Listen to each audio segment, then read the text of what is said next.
There are horror films that scare you because of what's on the screen, and then there are horror films that are disturbing because of what was removed. Somewhere between the final day of shooting and the night a film premieres, something can go terribly wrong. Not a curse, not an accident, not even censorship in the obvious sense, just a quiet room, a timeline. A pair of hands moving scenes around, cutting, trimming, replacing, until the film that comes out no longer resembles the film that was made. This is not a story about director's cuts you can buy on Blu-ray. It's about films whose original versions were never meant to be seen. In these cases, the horror didn't come from the script. It came later during post-production when studios decided the film was too slow, too bleak, too confusing, or simply too honest. Endings were rewritten, entire themes were stripped out, characters lost their purpose, atmosphere was flattened into something more acceptable, and when the lights came up at the premiere, some directors didn't recognize their own work. A few of them said it out loud, others refused to speak about the film ever again. Some quietly removed it from their filmographies, as if it had never existed. What remains are movies with two souls, one created by the director, and one forced into existence by the edit. Tonight, we're not asking which version was better. We're asking a more unsettling question. What happens to a horror film when its true identity is erased and the original version is locked away, rumored, denied, or possibly destroyed? These are 15 horror films that were recut so aggressively, even their own creators disowned them. Fact 1. Hellraiser. Bloodline, 1996. Hellraiser. Bloodline was designed to be an epic spanning centuries, tracing the origin and legacy of the lament configuration across time. The original cut reportedly embraced this ambition. The past, present, and future were allowed to bleed into one another, giving the film a sense of tragic inevitability rather than franchise momentum. Horror emerged through continuity, not escalation. Studio interference dismantled that structure. The film was heavily recut, entire sequences removed, and its narrative compressed to meet runtime expectations. The temporal sweep was reduced, the mythology flattened, the final act was reshaped into something more familiar and less daring. Director Kevin Yagher disowned the theatrical version entirely, opting to be credited under a pseudonym. His original cut was never released, and its full scope remains unknown. What survives is a film that feels constrained by what it was forced to become, haunted by a version that tried to be something larger, stranger, and far more tragic. Fact 2. Don't Look Now, 1973. Don't Look Now was never meant to be tidy. Nicholas Roeg's original cut reportedly leaned even further into disorientation. Time fractured, emotions overlapped, and meaning emerged through association rather than explanation. Grief and horror were inseparable, folding into each other without warning. Post-production pressure pushed against that philosophy. Certain sequences were trimmed to reduce confusion. Editorial adjustments softened the film's more abstract transitions, subtly guiding the audience instead of letting them drift. The changes were small but significant. Roeg later suggested that the final cut compromised the film's intended rhythm, reducing its sense of emotional freefall. What audiences saw was still haunting, but more navigable than he had envisioned. The earlier assembly, rumored to be more fractured and emotionally punishing, has never been released. Don't Look Now remains a masterpiece, but one that may once have been even more unsettling than history remembers. Fact 3. The Wicker Man, 1973. Before it became a cult legend, The Wicker Man existed in a far more fragile state. The original cut reportedly unfolded like a slow ritual. Songs were allowed to run longer, transitions lingered. The island's customs weren't presented as strange interruptions, but as an unbroken way of life that slowly enveloped the outsider at its center. The horror wasn't in surprise, it was in inevitability. That version alarmed distributors. Fearing audiences would find the film too meandering and opaque, the studio ordered severe cuts, musical sequences were shortened or removed, explanatory material was rearranged. The rhythm of the film was broken into something more conventional, less hypnotic. Director Robin Hardy later spoke openly about his dissatisfaction, explaining that the theatrical cut stripped away the film's ritualistic power. What remained was effective, but diminished its spell interrupted. Although longer versions eventually surfaced years later, the original intended structure was never fully restored. The Wicker Man survives as a film that was almost lost to impatience, its true shape glimpsed only in fragments. Fact 4. The Keep, 1983. The Keep was meant to feel ancient. Michael Mann's original cut reportedly emphasized atmosphere above all else, long shadows, minimal exposition, and a sense that the horror predated human understanding. The story was designed to unfold slowly, with meaning emerging through mood rather than explanation. Studio interference proved devastating. Large portions of the film were removed during editing, including character development and connective scenes, essential to the narrative's coherence. The score was altered. The pacing was aggressively tightened.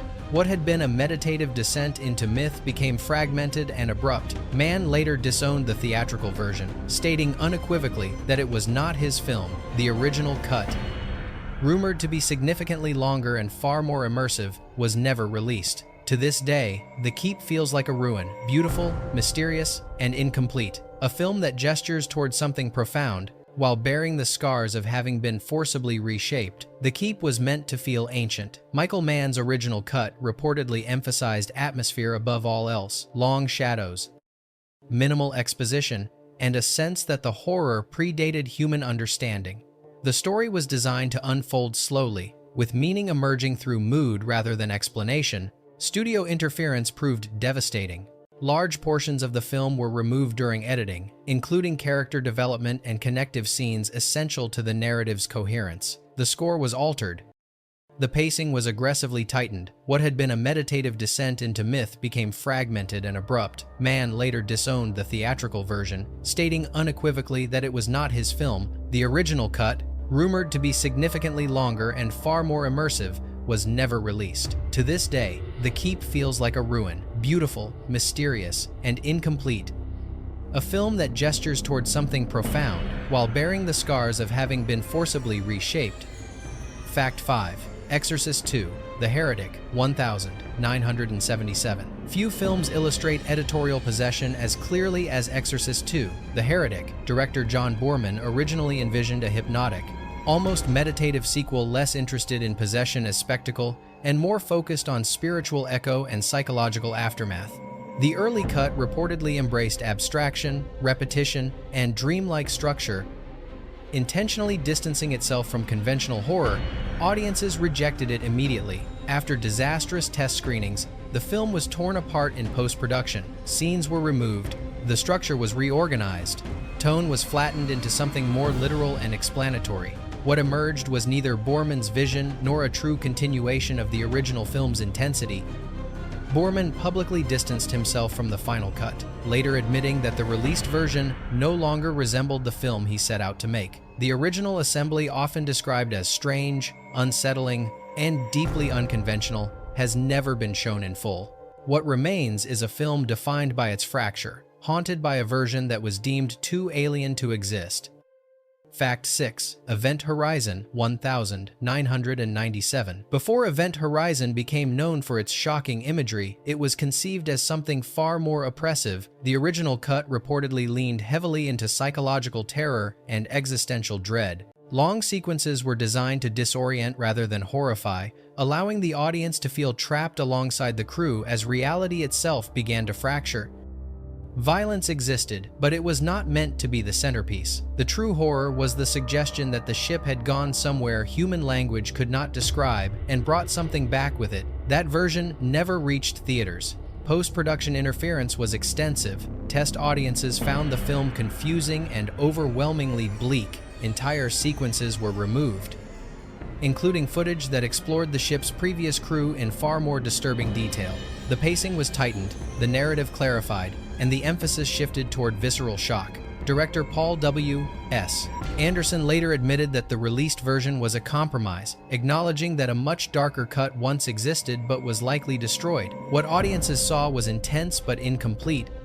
The missing footage has since become legend, whispered about in interviews and behind-the-scenes accounts. If the original cut had survived, Event Horizon might be remembered not just as shocking but as something truly unbearable.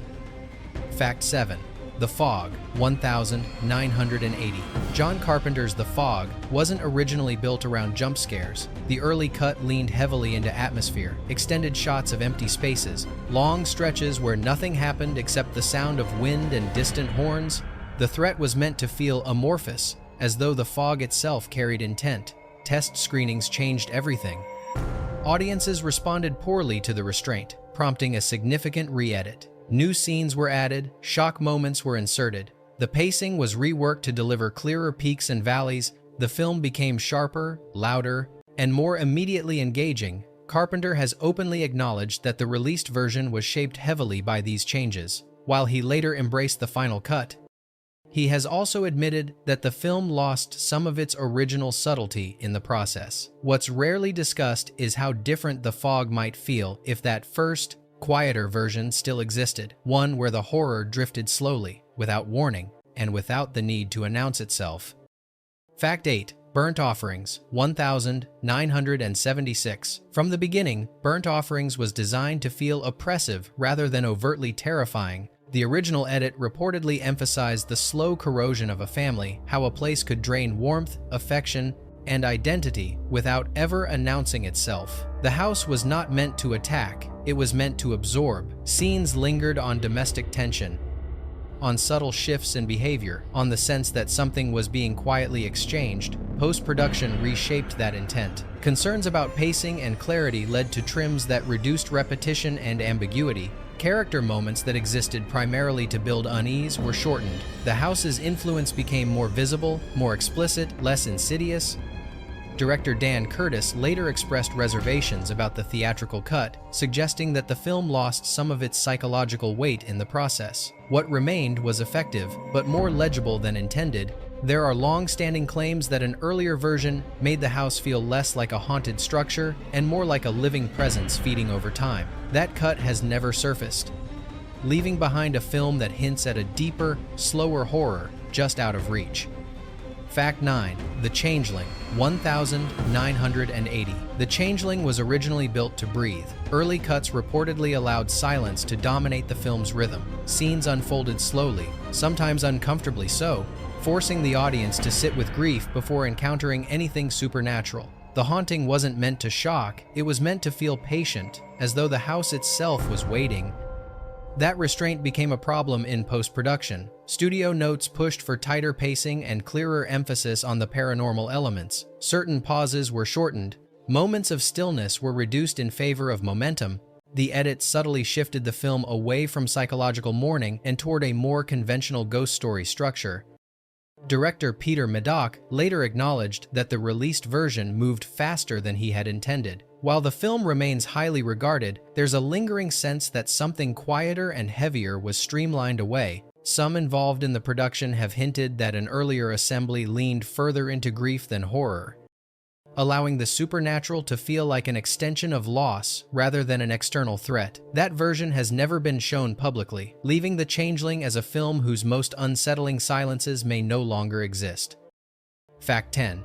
The Sentinel, 1977. At its core, The Sentinel was never meant to be about jump scares. The original cut reportedly treated its premise with solemn restraint, presenting horror as something patient and observant. Scenes were allowed to breathe. The building itself felt less like a haunted location and more like a watchful entity, silent, oppressive, and ancient. But concerns arose that the film was too slow, too unsettling in a way that resisted easy categorization. Post-production changes pushed the film toward shock and immediacy. Disturbing imagery was foregrounded, subtle connective tissue was reduced. The rhythm shifted from slow unease to sharp intrusion. Director Michael Winner later expressed dissatisfaction with the final version, suggesting that the balance between atmosphere and spectacle had been lost. What remained was effective but fractured. Some who worked on the film have claimed that earlier assemblies felt far more suffocating, less eager to explain themselves. Those versions have never been released, leaving The Sentinel suspended between two identities: the film it became and the one it was never allowed to remain. Fact 11. The Possessed, 1977. The Possessed began life as a psychological horror, not an exorcism story. Early drafts and preliminary edits reportedly focused on erosion of faith, of identity, of certainty. Supernatural elements were meant to remain indistinct, blurring the line between possession and psychological collapse. The terror was rooted in doubt, not confrontation. That approach proved unacceptable. During post-production, the film was restructured to feel more direct. Ambiguity was reduced, explanations were inserted, The pacing was altered to emphasize moments of overt disturbance rather than creeping unease. What had once been a slow unraveling became something more recognizable and less troubling. The director later disavowed the theatrical version, stating publicly that the film no longer represented his work. The version audiences saw, he argued, replaced internal horror with surface-level shock. Rumors persist of a darker, more restrained cut that leaned heavily on suggestion and psychological tension. Whether it was destroyed, archived, or simply forgotten is unclear. What remains is a film that feels incomplete, as though something vital was excised and never returned. 12. The Incubus, 1982. From its earliest conception, The Incubus was meant to feel poisonous rather than frightening, a film about corruption spreading quietly through a community, carried by suggestion instead of spectacle. The original assembly reportedly emphasized atmosphere over explanation. Long stretches unfolded without overt shocks, allowing discomfort to build through implication. Whispered dialogue, unresolved glances, and a mounting sense that something ancient and immoral had already taken root. The horror was designed to feel inevitable, not explosive. That version never made it out of post-production intact. Studio executives grew uneasy with the film's ambiguity and pacing. Scenes considered too abstract were trimmed. Transitions were tightened. Moments meant to linger were shortened or removed altogether. The edit pushed the story towards something more literal, more readable, less unsettling. Director John Huff later distanced himself from the released cut, suggesting that its tone had been compromised beyond recognition. The film that reached audiences still hinted at something darker beneath the surface, but it no longer trusted silence to do the work. There are persistent claims that an earlier cut leaned far more heavily into dread and moral decay, presenting the incubus not as a creature to be confronted, but as a presence that could never truly be expelled. If such a version still exists, it remains buried, spoken of, but never confirmed. 13. The Curse, 1987. Inspired by Lovecraft, The Curse was meant to feel wrong from the very first frame. The original cut reportedly leaned into cosmic dread, unnatural stillness, creeping decay, and a growing realization that something beyond human understanding was poisoning the land itself. It wasn't just a monster story, it was about helplessness in the face of an indifferent, corrupting force. That tone didn't test well. Post-production changes stripped away much of the film's subtlety. The pacing was accelerated. The atmosphere was broken into sharper, more conventional horror beats. Visual effects were emphasized over mood, turning slow corruption into something more explicit and less unsettling. Director David Keith later expressed dissatisfaction with the final version, suggesting it no longer captured the existential horror he intended. What remained felt closer to a creature feature than a descent into cosmic despair. Some crew members have claimed that earlier edits were far bleaker, more oppressive, and far less forgiving. Those versions, if they exist, have never surfaced, leaving The Curse as a film forever divided between what it was meant to be and what audiences were allowed to see. 14. The Awakening, 1980. The Awakening was conceived as a slow descent into ancient horror, less about spectacle, more about inevitability. Early versions of the film reportedly embraced ambiguity. The supernatural elements were meant to feel distant, almost academic at first, allowing dread to grow through suggestion rather than revelation. The horror wasn't in what was shown, but in what was implied to be awakening beneath the surface. That approach didn't survive the editing room. Studio interference reshaped the film's structure, pushing it toward clarity and momentum. Scenes that hinted at something vast and unknowable were shortened or removed entirely. The ending was reworked to feel more decisive, less haunting. Mystery gave way to explanation. Director Mike Newell later acknowledged that the released version did not represent his original vision. The final film felt more conventional, cleaner, easier to process, and ultimately less disturbing. What lingers is the sense that The Awakening was meant to unsettle in a quieter, more cerebral way. The version that exists hints at that intention but never fully delivers it. 15. Ghost Story, 1981. By the time Ghost Story reached theaters, it already felt like a film haunted by absence. The original cut leaned heavily into mood, long silences, lingering shots, and a slow, creeping sense of guilt that followed its aging protagonists like a shadow they could never escape. The horror wasn't meant to arrive suddenly. It was designed to seep in gradually, carried by memory. repression, and the idea that some sins don't stay buried just because time passes. But during post-production, concerns surfaced. The film was deemed too slow, too literary, too restrained for audiences expecting something more immediate. Scenes that existed purely to build unease were shortened or removed. The pacing was tightened. Explanations were pushed closer to the surface. What emerged was still elegant, but something essential had been dulled. Director John Irvin later distanced himself from the final cut, implying that the film audiences saw no longer reflected the psychological weight he had intended. The sense of dread became fragmented, present, but no longer suffocating. Viewers felt the story, but not its full gravity. Rumors persist of a longer, mood-driven assembly that better honored the source material's quiet terror. If it still exists, it remains unseen, another ghost trapped behind the scenes.